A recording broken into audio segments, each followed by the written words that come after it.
Good morning, dear students. Welcome back to your biology class.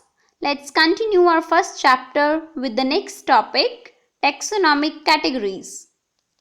Our earth is a habitat of millions of plants and animals, and also the new species are being discovered every day. So, in order to group these plants and animals based on the observable characters, several taxonomists have classified them into the hierarchical structures that consist of ranks or categories. Here, each category referred to as a unit of classification and commonly termed as a taxon. Since the category is a part of overall taxonomic arrangement, so it is called the taxonomic category. And all the categories together constitute the taxonomic hierarchy. Although the classification of living organisms seems difficult because we need to have the good knowledge of characters of an individual organism or group of organisms. But this helps us in identifying similarities and dissimilarities among the same and different kind of organisms. Organisms are classified using common categories such as kingdom, phylum or division, class, order, family, genus, and species. These taxonomic categories are also known as broad categories. Now, the species is a basic rank of classification. It is a group of individual organisms with a fundamental similarities. We can distinguish one species from the another closely related species based on the distinct morphological characters possessed by them. You had seen the different species of mangoes in the market and various species of roses in a garden. Now the next rank is genus, which includes the group of related species which exhibit common characters in comparison to species of other genera. For example, in the case of plants, the banyan tree and peepal tree share certain similarities, so they comes under the same genus Ficus. Among the animals, lion, tiger and leopard linked closely with each other, so they comes under the same genus Panthera.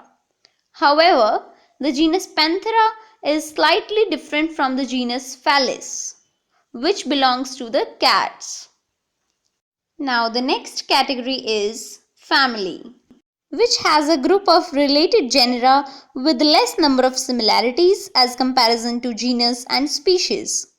For example, orange, lemon and grapefruit comes under the same family Rutaceae or the citrus family.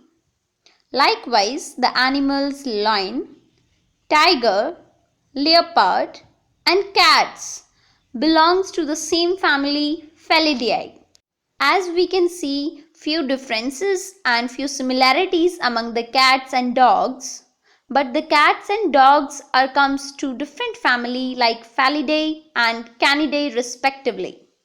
Now, order is the next category which include the related families. However, the number of similarities are less in the order as comparison to family. For example, the order Lepidoptera includes both butterflies and moths, while they belong to different family like Papilionide and Ctenidae. Likewise, cats with the family Felidae and dogs with the family Canidae, both of these comes under the order Carnivora. Similarly, the plant families like Convolvulaceae and Solanaceae comes under the same order, Polymonials, due to the presence of common floral characters. Now the next category is class, which consists of related orders. Let's consider two orders, Primata and Carnivora. The order Primata includes monkey, gorilla, and gibbon, while the order Carnivora includes the animals like tiger, cats, and dogs. Both of these orders are different from each other, but both these order comes under the same class Mammalia. Now the next higher category is phylum or division. The animals like fishes, amphibians, reptiles, birds and mammals share some common features like presence of notochord and dorsal hollow neural system. Thus they categorized under same phylum Chordata. Similarly, all the flowering plants are categorized under same division known as angiospermy or Ragnoliophyta. The highest category of taxonomy is kingdom. So, all the animals are put under the kingdom Animalia while the plants are put under the kingdom Plantae.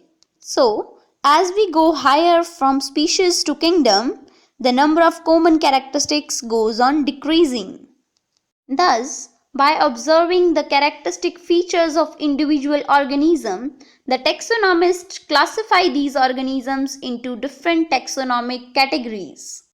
So dear students, there is a table given on the page number 11 of your NCERT book. This table contains the organisms like man, housefly, mango and wheat with their taxonomic categories. So observe this table carefully and try to learn their taxonomic categories.